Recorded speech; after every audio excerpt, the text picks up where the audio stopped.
Hey guys, how are you? I am bringing you your full moon in Virgo reading. It'll be all zodiac as well, so it's covering everything. Aries to Pisces. Just be here in this moment from your own sun sign or rising sign. So listen to it from those two perspectives.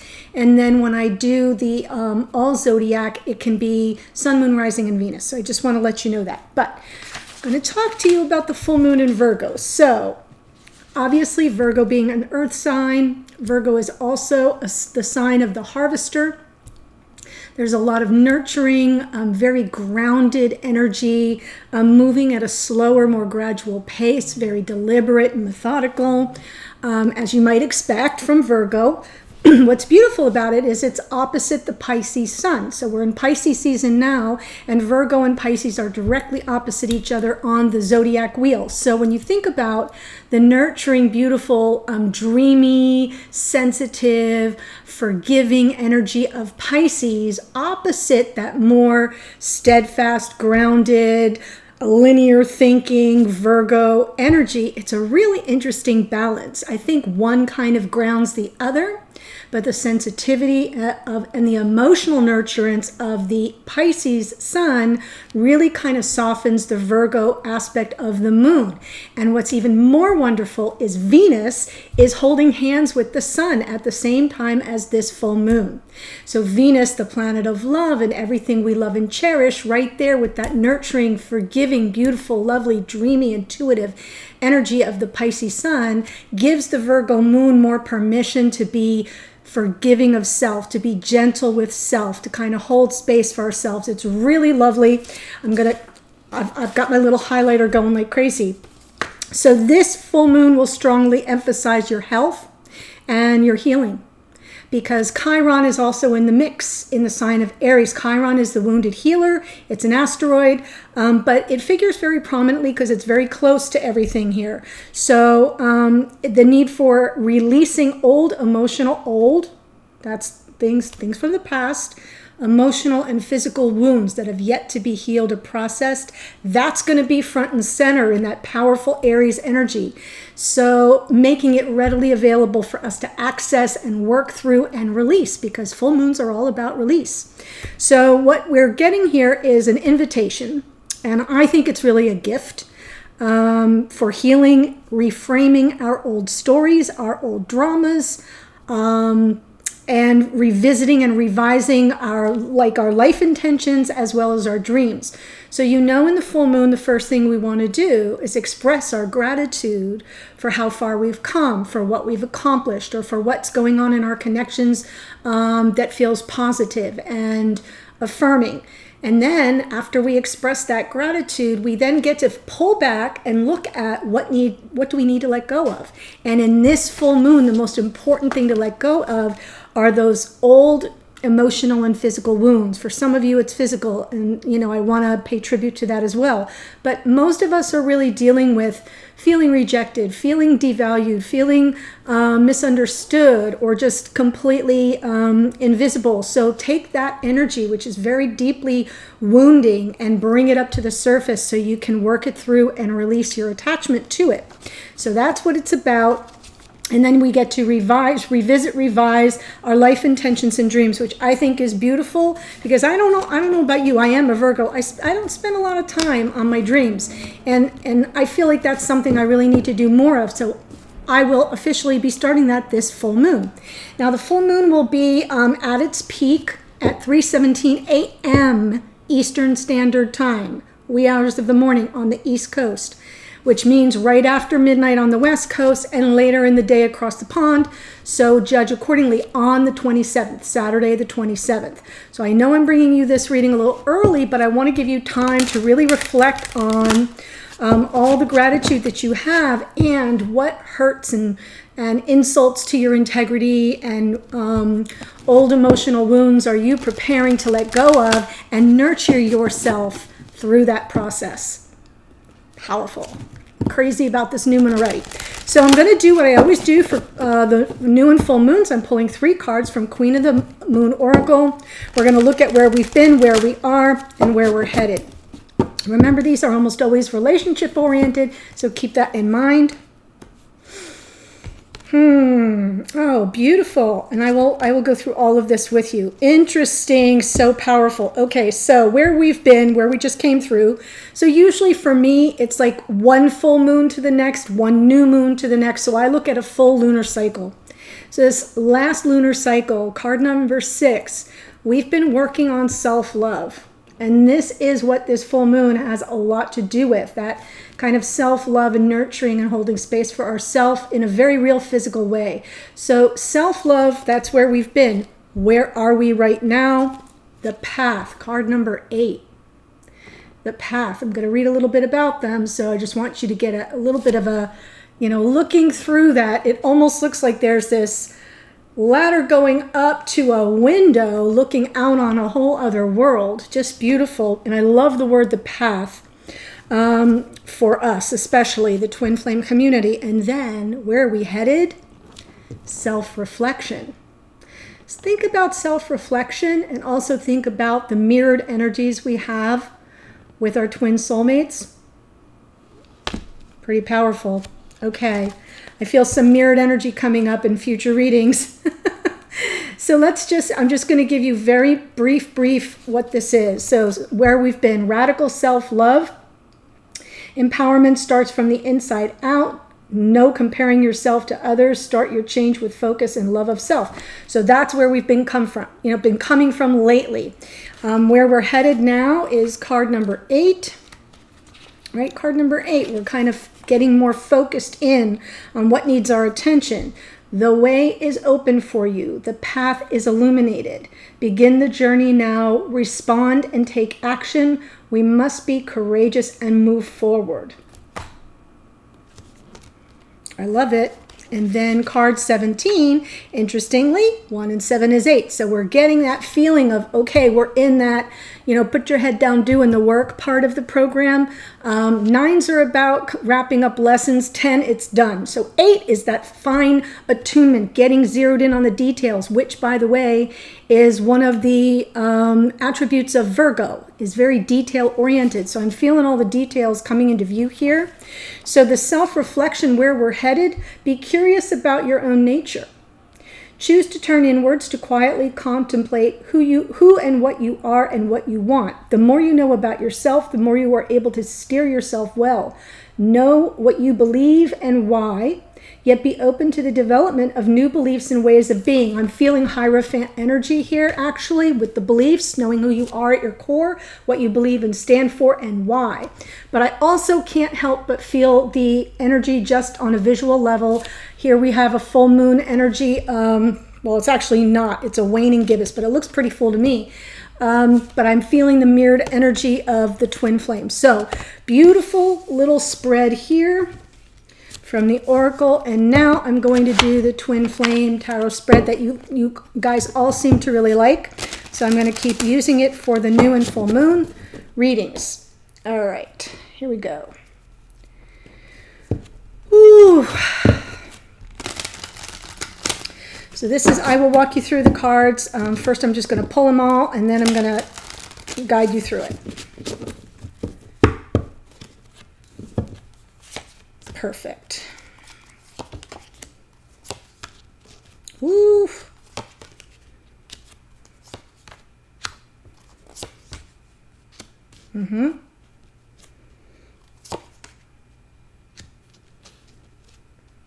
Okay. So this very first card here represents where we are in terms of mission. Twin flame connections, we are here for, there's a mission to serve. And here it feels very much like in line with the Oracle, it is about choosing the path.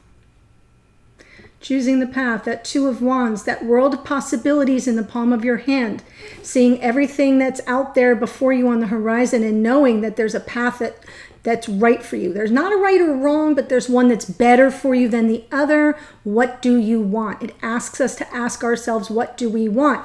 And this path card feels very connected to that. So that is aligned. And then this side is you. Doesn't matter what your astrology is. This is you watching, and this is your divine counterpart. So where are you? This is a checkup on your soul's purpose. Magician, right? kind of coming into the awareness that you have all the tools you need at your disposal to manifest that which you desire. This is Virgo and Gemini ruled by Mercury. Now, Mercury has gone direct, but we're still in a post-shadow phase until March 13th. So communication is important, and manifesting the kind of communication we want or desire, whether it's in 3D or 5D, because if you look at the magician's hands, right, it's this and it's this. The hands are one's up and one's down, as above, so below. What we want to communicate at 5D can be brought down and manifested in 3D, but we got to start somewhere. So that's lovely. And then your divine counterpart, soul's purpose check-in, 10 of Pentacles. This is about all the hard work that we do to create the kind of life that we want. It's about stability, groundedness, abundance, a sense of security, home and hearth. It is a card of life partnership, I will say that. So if this person is married, it could be a reference to that. In the absence of anyone who's married, I'm just feeling like this is somebody who's really ready to build a life. This is what they want. This is what they're ready for. Beautiful. Now we go to your karmic challenge. So those of you watching, the karmic challenge revolves around the sun. And the sun card is our identity, our conscious awareness. It is about our happiness and a state of bliss. Now, here's the kicker. The bliss in terms of the sun is about feeling safe and protected in your vulnerability. In your most vulnerable moments, can you fully be your true self as you are and still be loved? That's bliss. So here, this little guy, right? He's like naked as a jaybird riding around in the backyard on a pony. Now, not in this deck, but in most other decks, you would be able to see there's a stone wall behind him, protecting him from the harsh elements of the outside world. So remember that when you're thinking about this karmic challenge, do you allow yourself to be truly seen? Do you feel safe and protected in your vulnerability? That might be your challenge. And as a result of not feeling safe and protected in your vulnerability, you may be wandering and looking for that sense of happiness or feeling rather unfulfilled. Now, your divine counterpart, what is their karmic challenge? Emotional availability, King of Cups. So King of Cups is, generally speaking, someone who is emotionally available, who does feel very deeply at the level of emotion, compassion, care, concern, sensitivity. They do have intuition, but it's more on an empathic level. Just like the Queen of Cups is the empath of the tarot, well, the King of Cups has those gifts as well. Not quite as deeply as the Queen. But here's the problem with the King of Cups. Doesn't always have the ability to express their feelings. So the karmic challenge for your divine counterpart could be about expression of feelings, self-expression of how they are feeling, or about emotional availability. Okay? So the next card out is present energy in the connection, or what's going on between the two of you right now. And I'm seeing a Queen of Pentacles. Well, the Queen of Pentacles, Taurus, Virgo, Capricorn, can be a card of self-care, right? Self-love and nurturance, that's where we've been from, and self-care, about being grounded, taking care of things in your everyday life to make sure that everything's been handled, that there's nothing up in the air, that you feel very stable and solid and grounded in your own life, in your own skin. It is, when I'm saying self-care, it is about your nutrition, it is about your health, all those little loose ends that we've all let go, especially during this pandemic, right? We're not all taking care of everything that we should. Maybe this is a sign that it's time to put a focus on that. But it's a present energy between you. So if this is between you, it is also a feminine archetype of life partner, someone that can be counted on to show up for you. So it's a beautiful card. And then we've got the divine guidance here is, the divine guidance is the moon card, Pisces energy. So even though we've got a Virgo moon, where we are in Pisces season with the sun, but this is telling me that there's some insecurity here that needs to be examined, right? Get out of your own way in terms of don't let fear hold you back. This is a card that possibly could be of feeling fearful, insecure, or maybe even just apprehensive in general. Just apprehensive, not very not having much trust. So this is your advice, is focus on that energy of the moon in tarot, asking you to kind of pull up all those things that kind of eat away at you. And it's a perfect full moon to do that, the full moon in Virgo. And I love that we have an earth energy, Queen of Pentacles, and the moon here representing where we are, present energy, what we're working on together, and then also the advice. Get out of our own way. Be more gentle and forgiving with ourselves and each other. Manifest what we desire. Someone ready for something more stable and grounded and possibly life partnership. And then we've got our karmic challenges. So let me take a look. Two of Wands very quickly.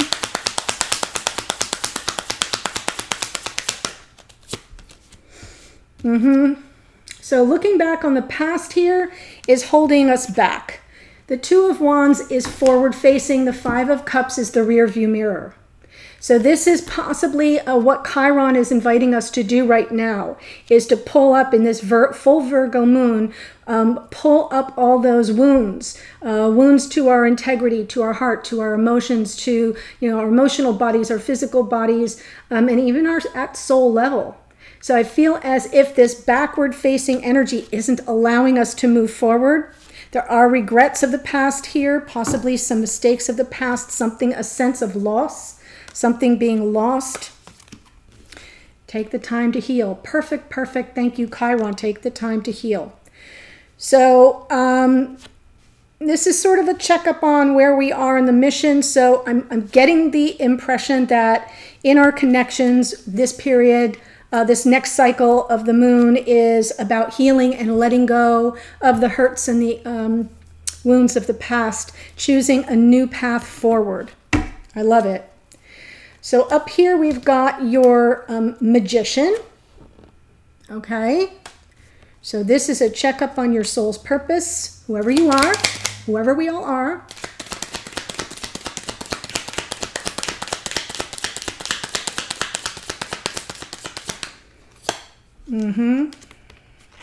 So yeah, we have all the tools, but we're also smart enough to know that we need to wait for enlightenment. So the Hanged Man says, yes, you have all the tools. Yes, you are the divine manifester, but pull back and wait for the wisdom and enlightenment, the downloads to kind of come in. More Pisces energy here, by the way, but I'm feeling as if it's saying we're going to pull back and look at the situation from all angles before we manifest. So we better understand what it is we're conjuring here.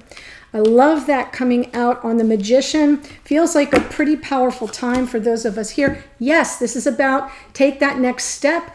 There's something to be learned here. That little Page of Pentacles, something new can be learned and applied. So you want to wait for the enlightenment and then take that first step forward. Wow. That feels really good. So the divine counterpart in that Ten of Pentacles, let's see where that is coming from. Why the Ten of Pentacles, please?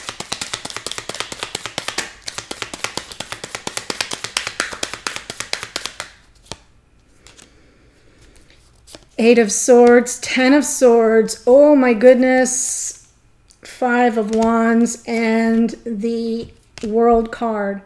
I feel like I'm speaking about those of us who have a divine counterpart who may be going through a very painful shift in their life. They're feeling very trapped and stuck. Eight of Swords. There is this energy of a life partnership and groundedness and stability. Could be there could be some financial issues in the mix here that might be I'm stumbling on my words, might be feeling threatened. Gosh, because that Ten of Swords is something very final, very sudden, very painful, end of a painful cycle involving this Ten of Pentacles, but this person that you're dealing with not knowing what to, what's the next best step and feeling very trapped. There's a lot of conflict around it. This is underneath. So I feel like they're dealing with some kind of something very contested. Something's being contested. That's the word that's coming to me. And we've got the endings and beginnings of the World card. So either they're coming full circle or they are closing out a cycle here in a very abrupt way. It feels abrupt to me. And it feels that whatever that is about is holding them up in terms of this Ten of Pentacles. So what does that look like? Well, if this is someone who really wants life partnership, let's say that they're not involved in any other connection. They want life partnership. They don't know the next best step forward. They're feeling very stuck and trapped. And all of a sudden, everything comes to a screeching halt in a very painful way, lots of conflict, and then that cycle ends and a new cycle begins. So I've got a little bit of that flavor. And the other flavor is someone who is in another connection that has been kind of stable and grounded up until now, but it's like oppressive. I'm feeling this Eight of Swords, like they're overthinking everything because they just don't know how to get out of it. So for some of you, I'm feeling that coming through, but the Ten of Swords is like they are going to get out. It's going to be done and over with, but not without a struggle. So they are dealing with something that's kind of lacking harmony, to say the least, has them thrown off and feeling stuck, overthinking a situation and looking for an end to this cycle. Wow.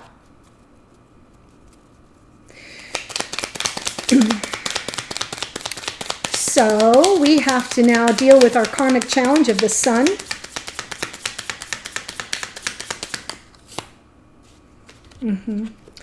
And you know exactly what it's about. We've got the High Priestess, more Pisces energy. Let me point that out. We've got Pisces all throughout this reading, which is perfect. We're in Pisces season. That makes sense. But you could be here as a Pisces or dealing with a Pisces or have a lot of that energy in your chart. And I just want to make sure I say that. But here's what I'm feeling about it.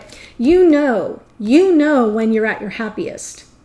There's an inner knowing of the High Priestess. You're already connected to the divine through this High Priestess, right? Here you are. It's crystal clear when you're not happy. So you know what that's about. You've got the intuitive hits about it. It is about feeling safe in your vulnerability. So I kind of feel like there might be you might be holding back and hiding some of your true feelings. The High Priestess can be very secret, hidden feelings, hidden agendas, and that may be kind of throwing the whole situation off. One more on this. I don't think you feel safe. I don't think you feel safe. Right? Am I in a situation that I can trust? My gut is telling me no. Or am I going to go back into a cycle where I'm constantly feeling that I can't be myself, or that I'm not appreciated for who I am, or that I'm not protected in the fullness of my vulnerability? See where I'm going here? So that's the karmic challenge.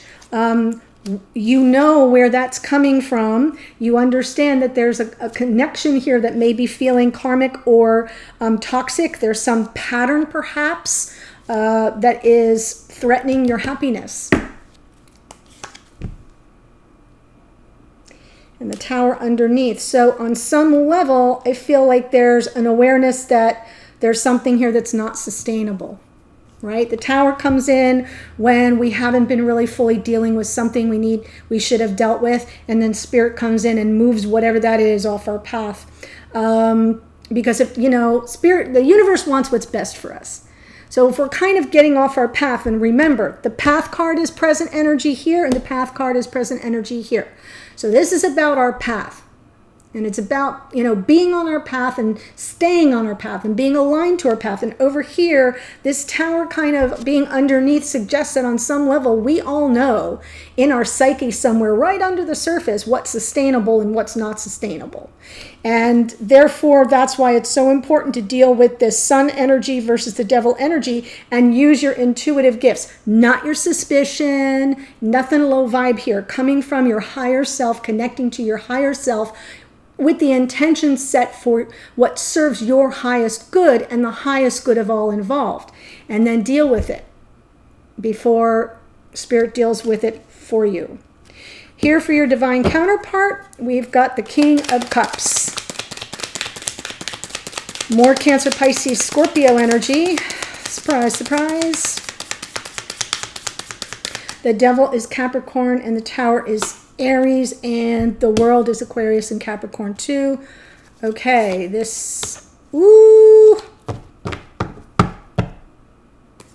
I am going to take this and this and this because I'm feeling These cards all came out this morning. The whole story is under here. I could continue, but it doesn't make sense to, drag all the cards to this one spot. But this happened last time too. If I remember, with the new moon, it was right at this part that it's like the whole story came through. So we're dealing with a masculine who is the karmic challenge for this. Could be a masculine, doesn't have to be. Your divine counterpart. But there's a masculine energy here in that King of Cups. So it's about that all the kings have extra swords. So that's why it's not the same as the Queen of Cups, right? The King of Cups is a little bit more closed off, a little bit less emotionally expressive. So we've got that energy here as their karmic challenge, and here they are, 8 of Cups, walking away and beginning the Hermit's journey. See, I often think that this is the beginning of the Hermit's ascent up the mountain, and here we have the Hermit. So I feel they're turning their back on some kind of drama and beginning a solitary journey of self-exploration. This is a good thing, but it is a challenge to this person. So it may be that right now they're feeling extra, super, special, vulnerable, but they don't know how to say it, and therefore they're not emotionally available. Because when you're feeling vulnerable, you're in a protective stance. You're not in a giving stance. I can see that my internet's a little sticky. You're not hallucinating it. So here they are, maybe walking away from what isn't serving them on an emotional level, but it's more about where they're headed. And they're headed onto this little bit of a spiritual journey here. This is part of their path. In that Hermit energy. What we like about that is that it offers an opportunity for self, analysis and awareness, and that growth that comes from all of that. What we don't like about it is it means that that person is not always very accessible, right? They kind of go silent. They retreat. They can become very reclusive and not give over, a lot of emotional material to work with. So I feel that that's the karmic challenge they're experiencing right now. What I've got underneath, though, is all the passion in this connection. King and Queen of Wands with that Knight of Cups right in the middle. So these two moving toward love, moving toward their love for each other is underneath. And then we have, once they do that, it's smooth sailing. And then we get this happiness. There's the sun, right? Balance of the mind, peace of mind, and that 6 of Swords, getting beyond the turbulence and the drama of the 8 of Cups, the lack of harmony and unity, the argumentation energy and conflict of the 5 of Wands, the stuck energy of the 8 of Swords. See where we're headed? We're headed to the bliss. But this person has something to work through first before the two of you can move toward each other. So I am feeling that the King and Queen of Wands represents the connection. It is one that's very passionate. There's a lot of attraction here. I feel like there's strong personalities involved. But I feel like where it's headed, once this person does their self-exploration, where it's headed is very beautiful. Okay, so now let's look at the Queen of Pentacles. Queen of Pentacles is going to represent like present energy of the connection. Where are we? We're kind of focusing on our self-care. It is grounded, it is stable, it is nurturing. Wow. Queen of Pentacles and the King of Swords. Ooh. So the King of Swords, King of Swords can kind of not be very warm and fuzzy. It is double swords, right? All the kings have extra swords, swords on swords. So we've got somebody here who's very focused on every little data point. This is all about strategy and high idealism. And this is someone who tends to pledge an oath to some ideal higher than themselves. Very lofty. High-minded here, very intelligent, intellectual, but not real emotionally available. And so we've got this, and even the Queen of Pentacles, even though she's got this nurturing energy about her, the earth signs in general tend to be less touchy-feely. So there's an energy here of almost respecting each other's boundaries, not being real enmeshed. So I kind of like that. I like it. One more card, please. But we're going to keep the spark alive. The Page of Wands is this message. So some of you may be receiving a message. The message might be lighthearted, flirtatious. I feel like the intention of the message, if it's one that is received, or if you've recently received it, or if you're kind of communicating at 5D, it's about keeping the spark alive. It's a confirmation that there's still interest and attraction and desire. Think of the wands. So even though it's a page, we are dealing with a king and a queen. So that's very nice. Then we've got here your divine guidance is around the moon. Why is the moon here?